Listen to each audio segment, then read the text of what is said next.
Welcome back, everybody, to another episode of Dive Into Diet. It's actually a special edition. If you're watching on YouTube, you can tell that Lucas and I are in different spots. It's he's visiting family for Thanksgiving, and I'm actually home right now, but I'm gonna be doing the same. So Lucas, man, first of all, happy holidays. How are you? Thank you. I'm well. Thank you. I wish I had a handheld mic so I could do like a reporter. I'm live on site here at a Thanksgiving holiday, which I am. It's not Thanksgiving yet, but I'm at my grandparents in Catlin, Illinois. So I'm in their living room in front of their bay window. Shout out to Catlin for Yeah. I guess it's somewhere. What is Catlin close to? Catlin is 30 minutes from U of I. Okay, so near So Champaign.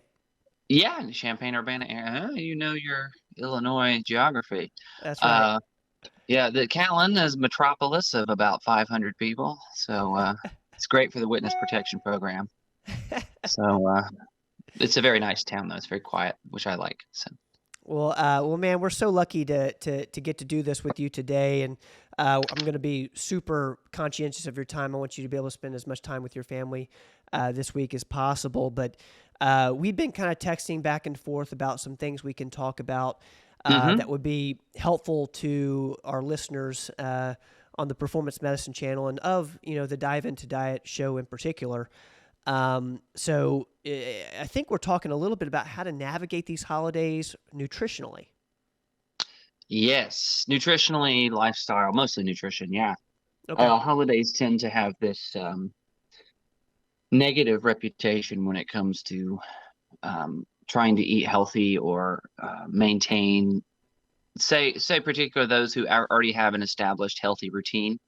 We eat clean, we avoid junk food. We If you've got that all worked out, sometimes holidays can be a big stressor for people. Now, on the other end, holidays is something everybody looks forward to because they just go ham and eat ham, and among other things. um Junk food, pies particularly, hot chocolate. I'm trying to think of staples at Thanksgiving or Christmas particularly. Those two, I would say, aside from maybe Easter, would be your big meal holidays. I know there's some probably Middle Eastern holidays that emphasize certain types of food celebrations. So there's usually in most cultures there's a holiday where food is kind of a big deal, Yeah. and you're sort of expected if you're with family to just throw whatever dietary restrictions you have to the wind and eat what is presented to you. Yep. So what I want to talk about is some ways we can navigate that. I will say my personal philosophy, and if you've been in an appointment with me, you may have heard this. Not everybody, but when I usually assign goals to patients, nutritional goals, when we're trying to make changes, and we sign a date to them. I will not typically put a date for a nutritional change close to or during a holiday. Lifestyle modification is really difficult to do in an out of the ordinary time. A holiday is a one a year kind of deal. It's not practical to change things in the middle of Christmas time or Thanksgiving. You'll feel pressure from your family for starters. You're going to get a lot of questions. Why aren't you eating this and that? Why aren't you? And some people are fine with it, but most of the time that's just added stress. You don't really need to do that, and it could interfere with your progress because you'll have a negative association with the change, and we don't need that. I'm all about adherence, right? I'd rather make tiny changes in nutrition that are easy to do that you can do forever, as opposed to upend your whole lifestyle and you're exhausted after 2 weeks and you quit, and then it doesn't, it's wasted time. So my philosophy with holidays usually is, that was a long way of saying, I actually think it's pretty fine for most people to just eat whatever on Thanksgiving Day. Take a Yep. break for yourself. It's totally acceptable. The exceptions to that would be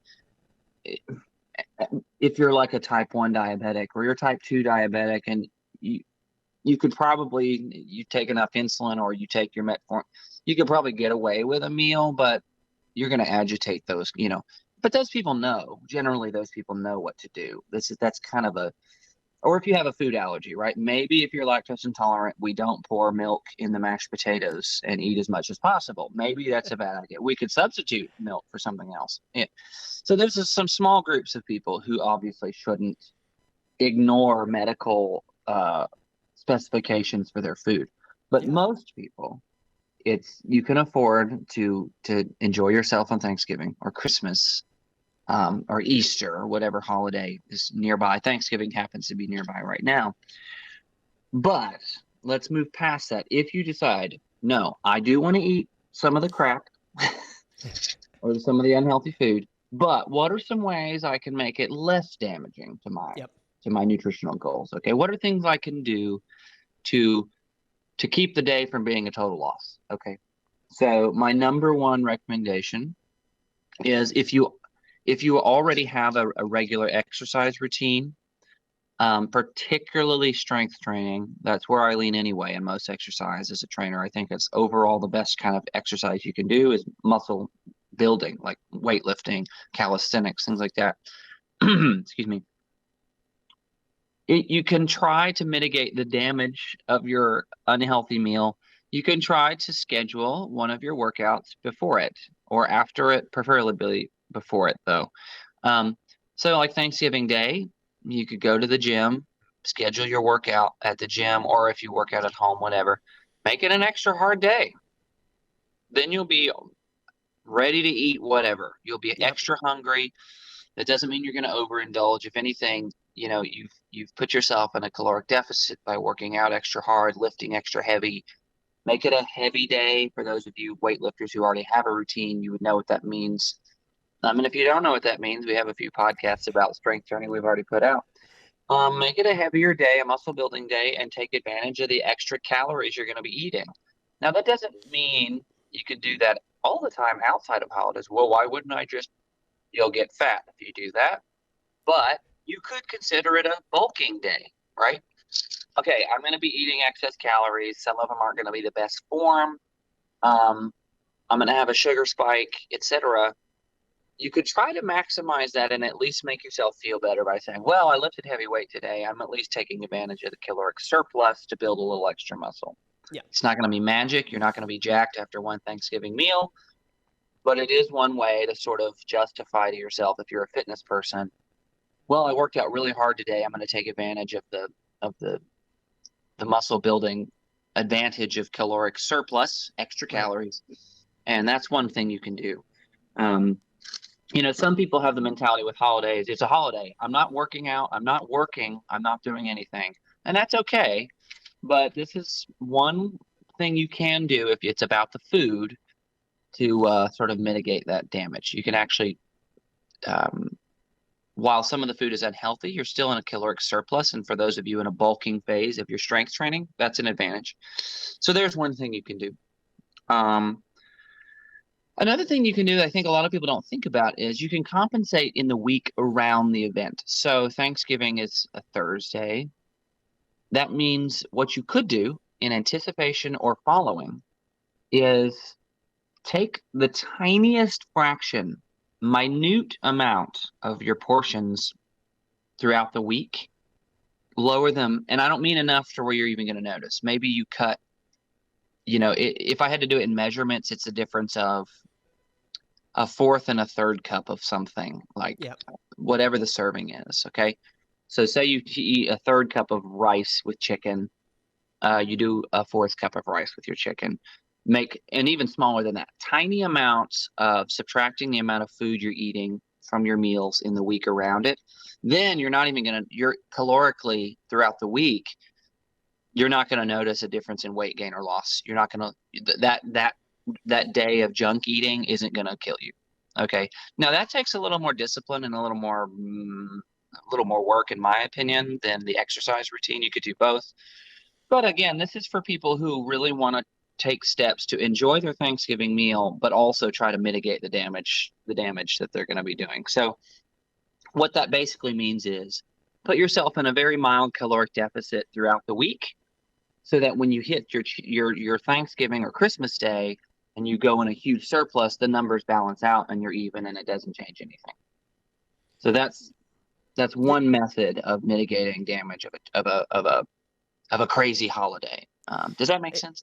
Yeah, I love that, Lucas, and also like this is you mentioned before just sustainability and how when you're coaching clients, you like to go towards things that are sustainable, and what you're saying is something that you can do all year round. I feel like Mm-hmm. Yeah. if like there's a birthday party where there's going to be pizza there, Yeah. you can kind of build your week around that. You can put your long your longer workout on that day, Mm-hmm. and I love that with the both of those strategies. I think are super helpful, and our listeners can kind of decide, okay, what's more sustainable for me in particular. Right. Is it more difficult for me to kind of go on a caloric deficit the rest of the week versus just work out a little harder on Thanksgiving Day? Or Sure. so I love that. That's I think that's perfect. Great. The other thing I meant to mention in that vein is the caloric deficit. You can also employ some time restricted eating or fasting. Um, some people already do that, but oddly enough, if you were to fast in the Thanksgiving day leading up to the big meal, you're actually not going to be able to eat as much on the actual meal. Your stomach, Yeah. if it's your first meal particularly, you're not going to be able to eat as much. So that's another built in. Now I want to eat a lot on Thanksgiving, but that is another thing you could try. You're Yeah. just that first meal is going to be a shock. You just won't be. Your stomach will kind of shrink a little bit if it's not eaten. The metabolism hasn't had to do any caloric burning. So that's another small thing you can do. It's pretty easy to do. Depends on the timing of that meal, of course. Some families eat at lunchtime, some more closer to dinner. So you just have to navigate that per your family schedule. So now let's talk about some specific nutritional modifications. So what we talked about is general modifications, specific. So these are things, a couple things you can alter the meals. Now, like I said earlier, I'm going to caution you, don't experiment on Thanksgiving too much. So I only chose a few things that I don't actually think will change the food taste or the texture. Yeah. The people, if they didn't know you did this, may not even notice you've done it. Okay, so I'm very cautious with this. Listen, I made this mistake before at Thanksgiving. I was like, no, I'm going to cook this healthy thing for everybody. And it was terrible. And I got in trouble. So don't experiment on Thanksgiving. Okay. So one thing you can do is if there's like a sweet beverage. So I'm thinking Christmas time, actually, in this regard. Hot chocolate in my family is a huge deal at Christmas time. That's a, common thing. And I will say, Simply, what? you make the best hot chocolate I've ever had. Thank you. And if you, I'll have to link that in the description below. But we did a video with Oh, you yeah, that's around right. hot chocolate. Yeah, it's Yes, we phenomenal. did. Okay. So there are tons of healthier hot chocolate recipes out there, DIYs on YouTube. Of course, we've done it here at Performance. There's all kinds of resources available. The big crucial ingredient in a sugar-friendly, low-sugar version is monk fruit. Liquid monk fruit is the best thing you can use. It's like $12 on Amazon right now. It's a little bottle, liquid monk fruit, 300 servings. So it's like tons of it. That is an ingredient you'd want to have. You can use that to make particular hot chocolate, but if you wanted to make like cream cheese icing, I'm trying to think of things that you would use it, homemade whipping cream for your pie. You can use that instead of sugar, and it doesn't mess with the consistency of those things. Cream cheese whips up whether there's sugar in it or not. Hot chocolate doesn't require sugar for stability. So you cannot use monk fruit to bake with as a substitute because it doesn't, the granulated sugar maintains the structural integrity of your dessert. So you don't want to mess with that. However, you could use, and we've done this in cooking classes of performance medicine, you can use allulose as a substitute for sugar, 100% substitute. I've made pecan pie with it. It's really good. It doesn't really change the consistency. You can make caramel with allulose. So certain desserts that are staples at Thanksgiving, you can completely substitute sugar for allulose. Allulose is it is a naturally occurring type of sugar that we can't properly digest. So we taste sugar and it holds that texture of sugar and it bakes like sugar, but it doesn't digest or absorb into our bloodstream. The caveat with allulose is a massive dose of it, we're talking a huge dose, will cause some bloating or gas or diarrhea because of the digestive. So you want to be cautious with that. but you have to eat quite a bit. So that is a substitute you can make. Another warning about allulose is it's expensive. Yeah. But if you're wanting a glycemic friendly pecan pie, you substitute all the sugar for allulose, and you should be able to cook the recipe just as normal. No other modifications needed. So that's another good one. Let's see. I made some notes here. Oh, if you're in a group family, sometimes usually there's like two people or three that handle all the cooking, and everybody else like waits, right? Depending on how large your family is. If you are concerned about the nutrition, you could offer to help cook some of the food. Yeah. That now, aunts and uncles or whoever's in charge of Thanksgiving is usually very protective of those dishes. They're like, "Don't you?" So you want to follow their instructions. But just doing that will give you a better idea of what you're actually eating in the future. And so maybe that could turn into an interest on helping and modifying these recipes on your own. It just depends. Be careful what tree you're barking up. Don't bark up grandma's tree about her pecan pie. Don't mess with that.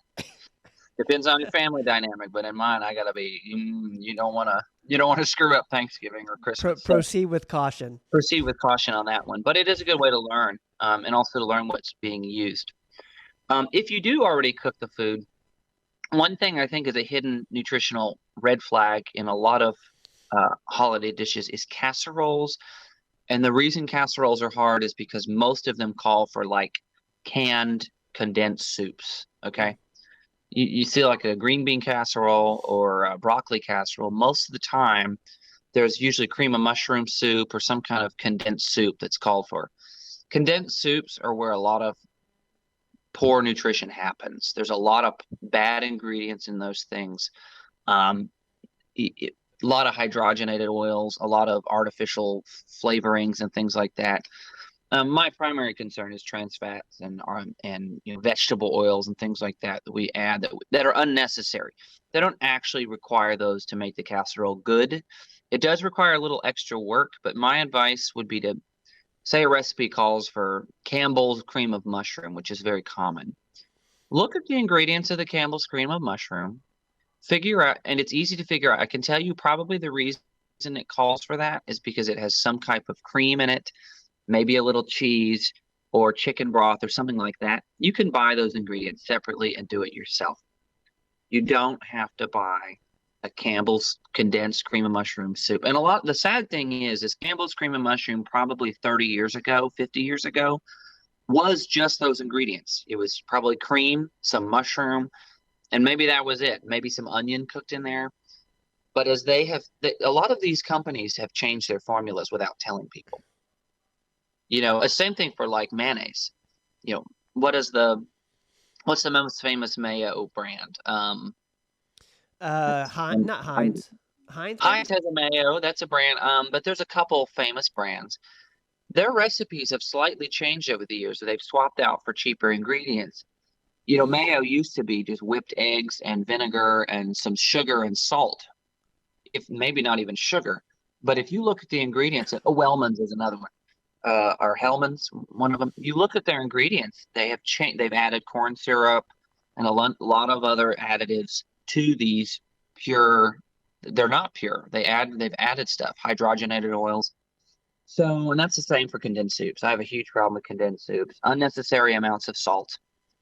You can salt your food after you cook it, unless you're baking.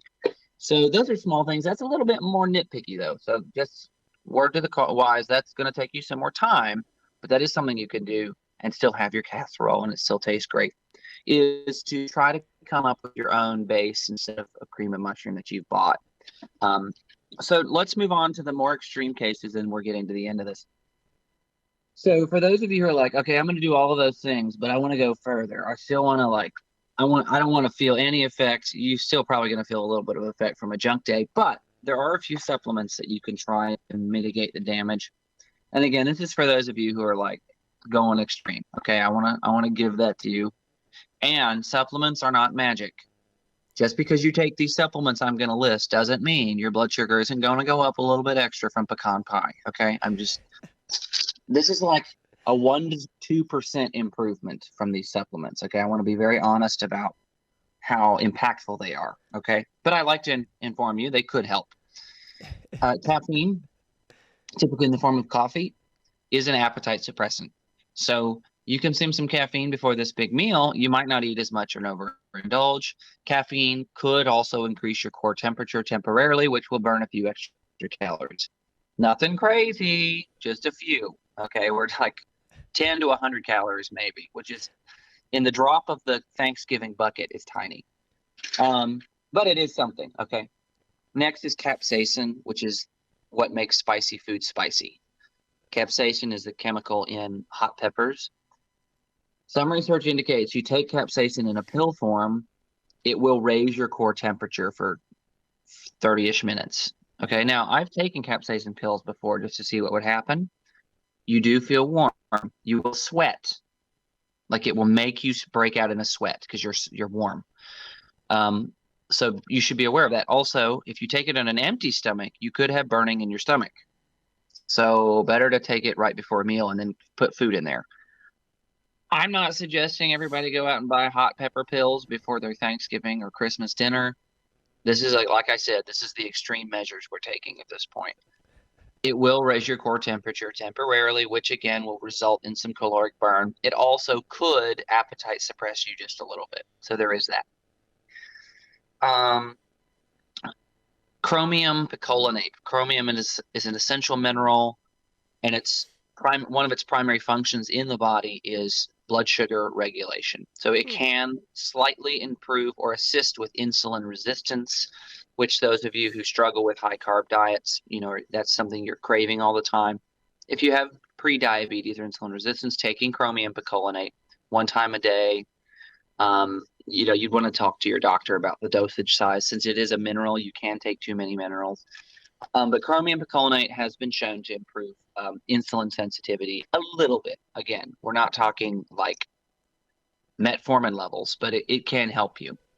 And then the other is berberine, which Dr. Rogers talks about berberine a lot. It's nicknamed nature's metformin. I'm not a physician, by the way. I'm not saying it will substitute your metformin if you're a type 2 diabetic, but berberine can inhibit the absorption of some sugars, thereby preventing a blood sugar spike. So these are some supplements you could try. Most of them you would take before your meal or with it. The final one, this is incredibly extreme. I'm going to say that again. This is extreme measures. Okay. Did you talk to? I think you told me you shot with Robin today as well. We're getting ready to. You're getting ready. Okay. Robin's the peptide expert, but I'm going to do a quick shout out to peptides. She knows more about them than I do, but there are a lot of bodybuilding peptides, which particular effect is to make you leaner. Okay. They stimulate, I'm talking about the growth hormone secretagogues like sermorelin, ipamorelin, GHRP6, CJC1295. Those are the ones I'm thinking of off the top of my head. Any of those will have most likely a small, you'll lean down. There's a leaning effect that happens when you use those. Now, that typically takes more than a day. But if you're on a peptide, you may notice, say you decided to start peptides with a strength training routine, which I encourage if you're going to take a growth hormone peptide that you be in a weightlifting routine. Otherwise, you're kind of missing out on a huge component of it. But say you've been on them for 2 months and this is your first time ever using them, and you go to Thanksgiving, you've never had a Thanksgiving on a peptide, you may notice that you don't gain, that little extra fat that you maybe normally expect to see when you finish a holiday season. And that's because when you're taking growth hormone secretagogues, a natural side effect is the loss of body fat mass, an increase in lean tissue and a loss in body fat mass. Part of that's just because you've gained muscle, and muscle burns fat. Okay. Right. There are other reasons. There's probably a caloric need for growth hormone. It's an expensive hormone to make in the body. So, and then usually it's in response to stress of training. So it's sort of a complicated reason. But if you're really in the extreme, now warning, if you take a ipamorelin or GHRP6, those affect ghrelin, which makes you hungrier. So typically those are taken to make you hungry so you can eat more to gain more muscle. So don't think, I'm going to take ipamorelin on Thanksgiving Day and I won't eat as much. You'll eat more because it makes you hungry. But again, all of those, and Robin can speak to them much better than I can, could cause you to lean down a little bit more. So that is, but my number one, just to recap, my number one, these were kind of in order of what I would suggest doing them in that order. Exercise is your best thing. Yeah. Yeah. It's best to have some form of exercise going on. I'm not saying you have to get up at 6 a.m. on Thanksgiving and go for a 12-mile run. Ideally, you do a little strength training on Thanksgiving, and preferably a little heavier if you're already in a routine. And I think that's going to give you the best bang for your buck. But there are other ways to mitigate the damage. So I hope this is. You have any questions for me? I just rambled on for a long time. No, that's phenomenal. One thing was as you're talking, I'm like, with my setup right now, I can't take down notes. I hope for the people who are watching or listening, they were able to take down some notes because there's so many gems in there. Just to touch on the peptide part, is there particular ones? Because you said definitely don't do the ipamorelin because it's going to make you more hungry. Well, I wouldn't say definitely don't do it. I just like to give a warning that you will. I've taken ipamorelin before, and I've taken GHRP6 to try them. Yeah. GHRP6 particularly because I think its only function is to increase. I could be wrong. Robin will know, but I'm fairly certain its primary function is to secrete ghrelin, the hunger hormone. Yeah. Which inadvertently will cause some growth. But I know I'm like ravenous in 15 minutes after injection. Like it works quickly. That doesn't mean you'll overeat, right? Once you start eating, that kind of goes away. So, but yeah, if you were looking for a peptide, I would probably lean on like sermorelin first. Yeah. It's a more it's kind of a nice, well-rounded one, and it doesn't cause, to my knowledge, the hunger spike that the other ones might. Now, for you in particular, heading into a Thanksgiving dinner or a Christmas dinner, I'm kind of hearing that you're not putting any restrictions on you, because I know you typically have a pretty strict diet. Yeah. But on these holidays, during the time that we're in now with Thanksgiving and Christmas coming up, you're not one to put restrictions. You're one to kind of work around those the way that we talked about today. Yeah, no, that's very accurate. To me, for adherence to a clean eating lifestyle, it's important to have, I hate to say not take it seriously because it's incredibly important to eat healthy, but don't take yourself too seriously in that you can never have fun. Yeah. If you never have fun, but you look great, you'll just look great and be miserable. Right. And that to me is not a worthy trade-off. I don't know, there are always exceptions, but I don't know if most people who one Thanksgiving meal is going to absolutely destroy their whole life. Now, I've given the examples of the people who need to be cautious about that, medical patients and things like that, but they know that information generally. The only changes I try to make at Thanksgiving is I try to avoid certain foods that bother me, like pure milk kind of bugs me a little bit, bugs my gums. It's the whey protein. And so I try to be careful about that. But as far as like sugar and nutritional, just general nutrition, last night I got here and my grandma had made these peanut butter, fudgy, delicious bar things. And I ate 3 of them, 4 of them, 5, 6, I don't know how many. So, yeah, I got, when you're out of town, particularly, it's, I think, psychologically better for most people just be at peace with the fact that you're going to eat some junk food. And the main thing is to not let it be an excuse to continue that food eating past the holiday. Yeah. That's not an excuse. And also the other thing I wanted to mention was a holiday is to me, be careful what you classify as a holiday. Again, that can turn into an excuse to eat garbage all year. It could be Saturday. Saturday's a holiday. Right. Saturday could be, yeah. No, for me, let me give you my criteria. It's general, okay? Because there's always exceptions, I guess. But your own birthday, your birthday, my own birthday, that happens once a year. Christmas or Hanukkah, that's a one-time-a-year thing. Now, Hanukkah's a long holiday. Yep. You pick one day in Hanukkah. Okay, Thanksgiving. The holidays I don't consider in this category would be like President's Day, Earth Day. Yeah. Please spare What me. what what Okay. about July 4th? Because that's a That tough could one. go either way. Okay. Okay, that's a good one. That could go. I think that falls in the category, fine. Yeah. Um, yeah, that's debatable. You kind of get my point. It's like Yeah. there's a few big ones that most people celebrate, you know, or maybe you could have a quota. I have 4 holidays a year I can eat crap on. Okay, and you fill that quota with whatever. That's going to be more neutral to everybody. The last thing I meant to mention, I just forgot it. I saw it in my notes, and I think it's a good one. In the nutritional side, one thing you could do that's small is like on Thanksgiving, I'm thinking particularly, or Christmas, where there's usually a meat dish Yep. that's sort of the centerpiece of the meal. Eat a little more of that. Like maybe eat some of the protein up front at the top of the meal instead of going for all the sides first. That's going to fill you up, and you're not going to eat as much of the sides. You can still eat the sides. I'm just saying, eat more of the protein. Lean into the protein of the meal. It could be beans. It could be whatever the protein source of the meal is. That's another thing you can do that's really easy. You don't have to cook. You don't have to change anything other than just get a little more of that.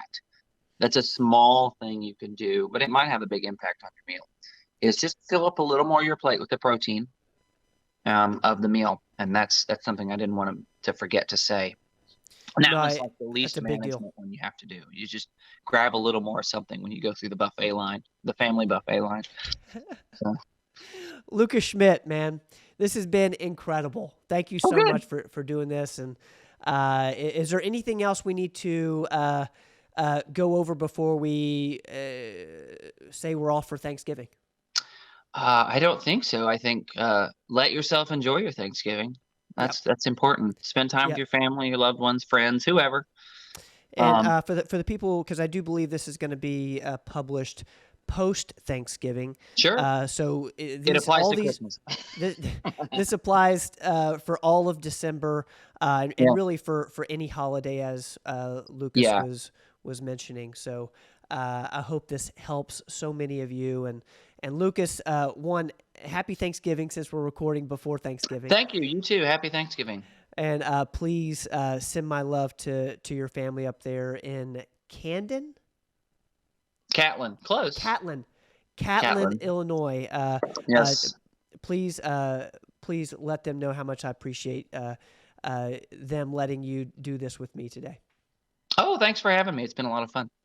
All right, man. Look forward to seeing you in person real soon, and we'll talk to you soon, guys. Thank y'all for hanging out with us on Dive Into Diet. Lucas, thank you for being you as always, man. Don't go